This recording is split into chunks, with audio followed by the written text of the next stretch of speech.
கர்த்தருடைய பரிசுத்த நாமத்திற்கு மகிமை உண்டாவதாக. தேவன் அருளிய மினிஸ்ட்ரி மூலமாக உங்களோடு தொடர்பு கொள்வதிலும் இந்த மகிழ்ச்சி அடைகிறோம். இன்றைக்கும் இந்த நாளிலும் தேவன் நமக்கு கொடுக்கிற வார்த்தை 1 தெசலோனிக்கேயர் 5ஆம் அதிகாரம் 5ஆம் வசனம். நீங்கள் எல்லாரும் வெளிச்சத்தின் பிள்ளைகளும் பகலின் பிள்ளைகளுமாய் இருக்கிறீர்கள். நாம் இரவுக்கும் இருளுக்கும் உள்ளானவர்கள் அல்லவே. ஹல்லேலூயா. கிறிஸ்துவுக்குள் பிரியமானவர்களே, கர்த்தருடைய வார்த்தை சொல்லுகிறது, நீங்கள் எல்லாரும் வெளிச்சத்தின் பிள்ளைகளும் பகலின் பிள்ளைகளுமாய் இருக்கிறீர்கள்.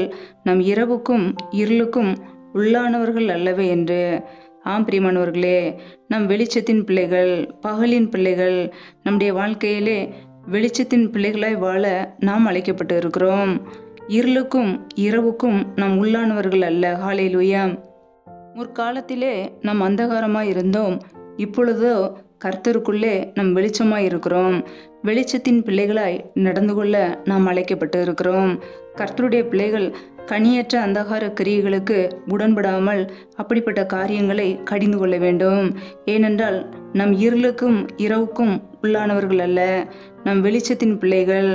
ஒவ்வொரு நாளும் கர்த்தருடைய பிள்ளைகள் வெளிச்சத்தின் பிள்ளைகளாய் வாழ வேண்டும். நாட்கள் பொல்லாதவைகளாய் இருக்கிறபடியினாலே காலத்தை நாம் பிரயோஜனப்படுத்திக் கொள்ள வேண்டும். கர்த்தருடைய பிள்ளைகள் மதியற்றவர்களாய் வாழாமல் கர்த்தருடைய சித்தம் என்ன என்பதை உணர்ந்து ஒவ்வொரு நாளும் பரிசுத்தம் உள்ள ஒரு வாழ்க்கை வாழ வேண்டும். ஹல்லேலூயா. நாம் பரிசுத்தம் உள்ளவர்களாய் மாற வேண்டும் என்பதே தேவனுடைய சித்தம். தேவனுடைய சித்தத்தின்படி வாழும்போது நம் பரலோக ராஜ்யத்தை சுதந்திரித்துக் கொள்ள முடியும்.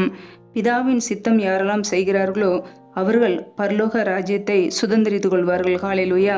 கர்த்தருடைய பிள்ளைகள் விழித்து கொண்டு மரித்தோரை விட்டு எழுந்து தேவனுக்கு பிரியமாய் பாவமான காரியங்களை விட்டு எழுந்து ஒவ்வொரு நாளும் பரிசுத்தம் உள்ள ஒரு வாழ்க்கை வாழ வேண்டும். ஹல்லேலூயா.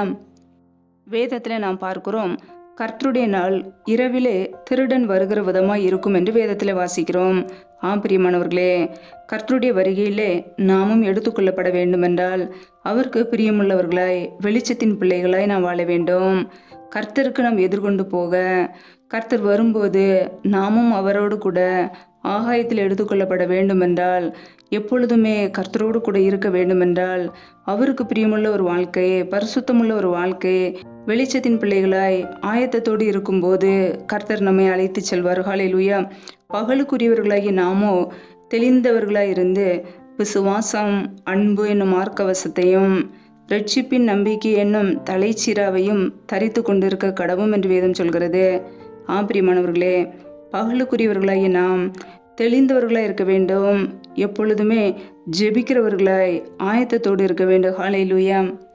விசுவாசம், அன்பு என்னும் மார்க்கவசத்தை அணிந்திருக்க வேண்டும். நமக்குள்ளே விசுவாசம் காணப்படுகிறதா? நாம் பரலோகத்துக்கு செல்ல வேண்டுமென்றால் நமக்குள்ளே விசுவாசம் காணப்பட வேண்டும். எப்பொழுதுமே நாம் விசுவாசத்திலே நம்பிக்கையோடு இருக்க வேண்டும். நமக்குள்ளே சந்தேகம் வரக்கூடாது, அவிசுவாசம் வரக்கூடாது, தேவனுக்கு பிரியமில்லாத காரியங்கள் இருக்கக்கூடாது. எப்பொழுதுமே விசுவாசத்திலே உறுதியோடு இருக்க வேண்டும்.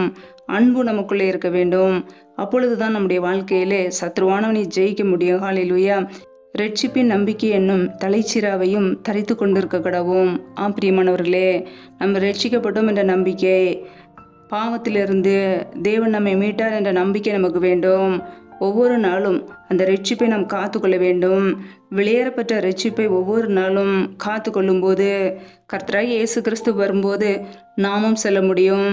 கர்த்தருடைய நாள் வரும்போது அவரோடு கூட வெளிச்சத்தின் பிள்ளைகளாய் இருக்கும்போது நாமும் அவரோடு கூட இருக்க முடியும். ஹல்லேலூயா. கர்த்தருடைய பிள்ளைகள் ஒவ்வொரு நாளும் வெளிச்சத்தின் பிள்ளைகளாய் நடந்து கொள்வோம். காலத்தை பிரயோஜனப்படுத்திக் கொள்வோம். கர்த்தருடைய வருகைக்காக நாம் ஆயத்தமாவோம். மற்றவர்களையும் ஆயத்தப்படுத்துவோம். எப்பொழுதுமே சந்தோஷமாய் இருப்போம். இடைவிடாமல் ஜெபிக்கிறவர்களாய் இருப்போம். கர்த்தருடைய பிள்ளைகள் பாவமான காரியங்களுக்கு விலகி நம்முடைய பரிசுத்தத்தை காத்துக்கொள்வோம். ரட்சிப்பை காத்துக்கொள்வோம். கர்த்தர் நமக்கு கொடுத்த வெளியேறப்பட்ட ரட்சிப்பை காத்துக்கொள்வோம். நம்முடைய ஆவி, ஆத்துமா, சரீரம் பரிசுத்தமாக இருந்தால் மாத்திரமே கர்த்தருடைய வருகையிலே நாமும் செல்ல முடியும். ஹல்லேலூயா. கர்த்தருடைய வருகைக்காக ஆயத்தமாவோம். இயேசு கிறிஸ்து வரும்போது நம்முடைய வாழ்க்கையிலே வெளிச்சத்தின் பிள்ளைகளாய் நாம் வாழும்போது, பகலின் பிள்ளைகளாய் இருக்கும்போது நிச்சயமாக நாம் அவரோடு கூட வாழ முடியும். ஹல்லேலூயா. நம்முடைய கர்த்தர் பரிசுத்தம் உள்ளவர். அவருடைய பிள்ளைகளாகிய நாமும் பரிசுத்தத்தை காத்து கொள்ளும்போது கர்த்தருடைய பிள்ளைகளாய் வாழ முடியும். ஹல்லேலூயா. கர்த்தர் தாமே இந்த வார்த்தையின்படி உங்களை ஆசீர்வதிப்பாராக. ஆமேன். நம்மை நாமே அவருடைய சமூகத்திலே தாழ்த்தி அர்ப்பணித்து ஜெபிப்போம். ஜெபம். எங்களை அதிகமாக நேசிக்கிற எங்கள் அன்பின் பரலோக தகப்பனே, மை துதிக்கிறோம், ஸ்தோத்திரிக்கிறோம் அப்பா. ஒவ்வொரு நாளும் எங்களை பத்திரமாய் பாதுகாத்து கிருபையோடு ஜீவனோடு வைத்திருக்கிறீரே, உமக்கு நன்றி நன்றி நன்றி. நல்லவரே மை துதிக்கிறோம் அப்பா. வல்லவரே மை துதிக்கிறோம். பரிசுத்தமுள்ளவரே மை துதிக்கிறோம்.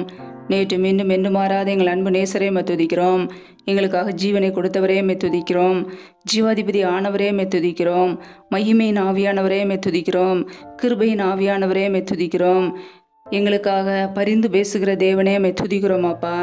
ஒவ்வொரு நாளும் எங்களை கண்ணின் மணி போல பாதுகாத்து கிருபையை ஜீவனோடு வைத்து ஒவ்வொரு நாளும் உண்ணவும் உடுக்கவும் தங்குவதற்கு இடமும் கொடுத்து எங்களை பாதுகாத்து பராமரிக்கிறவரே மை துதிக்கிறோம் துதிக்கிறோம் துதிக்கிறோம் அப்பா. இப்பொழுதும் யாரெல்லாம் இணைந்து ஜெபிக்கிறார்களோ ஒவ்வொரு குடும்பங்களையும் என் கரங்களிலே அர்ப்பணிக்கிறோம். ஒவ்வொரு குடும்பங்களையும் என் தேவன் பாதுகாத்து கொள்வீராக, ஆசீர்வதிப்பீராக. பிள்ளைகள் செய்கின்ற வேலைகள், தொழில்கள், வியாபாரங்கள் எல்லாவற்றையும் ஆசீர்வதிங்கப்பா. என்னென்ன வேலைகள் செய்கிறார்களோ எல்லாவற்றிலும் உடைய கிருபை, உடைய ஐஸ்வர்யம் பிள்ளைகளோடு கூட தங்கியிருக்கட்டும். எல்லாவற்றிலும் என் தேவனுடைய கரம் பிள்ளைகளோடு கூட தங்கியிருக்கட்டும். வேலை செய்வதற்கு ஏற்ற நல்ல பலனை, சத்துவத்தை கொடுங்கப்பா. ஆசீர்வதிங்க. தேவனுடைய கரம் ஒவ்வொரு பிள்ளைகளையும் ஆசீர்வதிக்கட்டும். யாரெல்லாம் வேலைக்காக காத்திருக்கிறார்களோ பிள்ளைகள் படிப்புக்கு ஏற்ற நல்ல வேலைகளை ஏற்படுத்தி கொடுங்கப்பா. வேலை காரியங்களில் இருக்கிற தடைகளை முற்றிலுமாக நீக்கி போடுவீராக. என் தேவனுடைய கரம் பிள்ளைகளை ஆசீர்வதிக்கட்டும். தடைகள் விலகி பிள்ளைகள் ஆசீர்வதிக்கப்படட்டும். நன்மையினால் பிள்ளைகளுடைய வாயை திருப்தியாக்குங்கப்பா. உடைய கரங்களிலே அர்ப்பணிக்கிறோம். எந்தெந்த குடும்பங்களிலெல்லாம் கர்ப்பத்தின் கண்ணிக்காக பல மாதங்களாக கண்ணீரோடு பாரத்தோடு ஜெபிக்கிறார்களோ என் தேவன் பிள்ளைகளை ஆசீர்வதிங்கப்பா. மற்றவர்களுக்கு முன்பாக வெட்கப்பட்டு போகாதபடிக்கு, தலை குனிந்து வாழாதபடிக்கு தலை நிமிர செய்யுங்கப்பா. கர்ப்பத்தின் கனியை ஆசீர்வதிங்க. இயேசு கிறிஸ்துவின் வல்லமையுள்ள நாமத்தினாலே தடைகள் முற்றிலுமாக நீக்கப்பட்டு போவதாக. ரிபா கபரா ஷாகரா கதூரி கரா தரபலா ரிபா லஹா தர ஷே லேஹே தேரே ஹா தர ஷலா கதரபா. தடைகள் விலகுவதாக, தடைகள் விலகுவதாக. கர்த்தருடைய வல்லமை வெளிப்படட்டும். ரீஷா கரா கதூரி ஷலக தன ஷதனபரா. உடைய கரங்களிலே முற்றிலுமாக அர்ப்பணித்து தாழ்த்தி ஜெபிக்கிறோமாப்பா. இந்த இரவு நேரத்தில் இன்பமான நித்திரை கொடுங்க. நல்ல சொப்பன தரிசனங்களை வெளிப்படுத்துங்கப்பா. சத்ரு கொண்டு வருகிற போராட்டங்கள், பிரச்சனைகள், தீமைகள், மரண பயங்கள், இருளின் அதிகாரங்கள், ஆபத்துகள், நாசமோசங்கள், விக்னங்கள், தீமைகள் எல்லாவற்றிற்கும் விலக்கிங்களை பாதுகாத்து கொள்ளுங்க. யாரெல்லாம் திக்கற்ற பிள்ளைகளாய் தனிமையோடு வாழ்கிறார்களோ, கணவரால் கைவிடப்பட்ட ஒரு சூழ்நிலையிலே யாருமே இல்லாமல் இருக்கிறார்களோ என் தேவன் அவர்களுக்கு உதவி செய்யுங்கப்பா. அவர்களுடைய தேவைகளை சந்திங்க. திக்கற்றவர்களுக்கு நீர் மாத்திரமே உதவி செய்ய முடியுமாப்பா. பிள்ளைகளுக்கு உதவி செய்யுங்க. பண தேவைகளை சந்திங்கப்பா. பொருளாதார தேவைகளை சந்திங்க. ஆசீர்வதிங்க. குடும்ப தேவைகள் எல்லாம் சந்திக்கப்படட்டுமாப்பா. நம்முடைய கரங்களில் அர்ப்பணிக்கிறோமாப்பா. யாரெல்லாம் கடன் பிரச்சனையிலே உபத்திரவத்தோடு கண்ணீரோடு வாழ்கிறார்களோ, ஏன் வாழ வேண்டும் என்று யோசிக்கிறார்களோ பிள்ளைகளுடைய சூழ்நிலைகளை மாற்றி ஆசீர்வதிங்கப்பா. பிள்ளைகளை கடன் கொடுக்கிறவர்களாய் மாற்றுங்க. தரித்திர நிலைமைகள் எல்லாம் இயேசு கிறிஸ்துவின் நாமத்தினால் மறைந்து போகட்டும். என் தேவன் ஆசீர்வதிங்க. யாரெல்லாம் சரீரத்தில் பலவீனத்தோடு, சுகவீனத்தோடு, நோயோடு இருக்கிறார்களோ என் தேவன் அவர்களை சுகப்படுத்துங்க. பரிபூர்ண விடுதலை கொடுங்கப்பா. நம்முடைய கரங்களில் அர்ப்பணிக்கிறோமாப்பா. ஒவ்வொரு நாளும் எங்களுடைய வாழ்க்கையிலே வெளிச்சத்தின் பிள்ளைகளாய் நடக்க எங்களை அர்ப்பணிக்கிறோமாப்பா. கர்த்தருடைய வருகைக்காக எங்களை ஆயத்தப்படுத்துங்க. எப்பொழுதும் விழித்திருந்து ஜெபிக்கிறவர்களாய் காலத்தை பிரயோஜனப்படுத்தி கொள்ள, பகலுக்குரிய பிள்ளைகளாக விசுவாசம், அன்பு என்ற மார்க்கவசத்தை அணிந்து கொள்ள, ரட்சிப்பின் நம்பிக்கை என்கிற தலைச்சீரவை வைத்துக்கொள்ள எங்களுக்கு கிருபை தாங்கப்பா. அதை ஒருபோதும் காத்து கொள்ளாமல் விட்டு விடாதபடிக்கு பரிசுத்தத்தோடு காத்துக்கொள்ள, நீதியோடு வாழ, உண்மையாய் வாழ, நேர்மையாய் வாழ எங்களை அர்ப்பணிக்கிறோம்ப்பா. பரலோகத்தை போக எங்களை தகுதிப்படுத்துங்க. அப்படியே கிருபையினால் நிரப்புங்க. அப்படியே வல்லமையினால் நிரப்புங்க. அப்படியே அண்மையினால் நிரப்புங்க. ஆவியின் கனிகளினால் நிரப்புங்கப்பா. அப்படியே கரங்களில் முற்றிலுமாக தாழ்த்தி வெறுமையாகி ஜெபிக்கிறோம். இயேசு கிறிஸ்துவின் மூலம் ஜெபிக்கிறோம் ஜீவனுள்ள நல்ல பிதாவே. ஆமேன். கர்த்தர் தாமே உங்களையும் உங்கள் குடும்பங்களையும் ஆசீர்வதிப்பாராக. ஆமேன். Thanks for watching. Please subscribe our channel. Click the like and share. Click the bell. God bless you.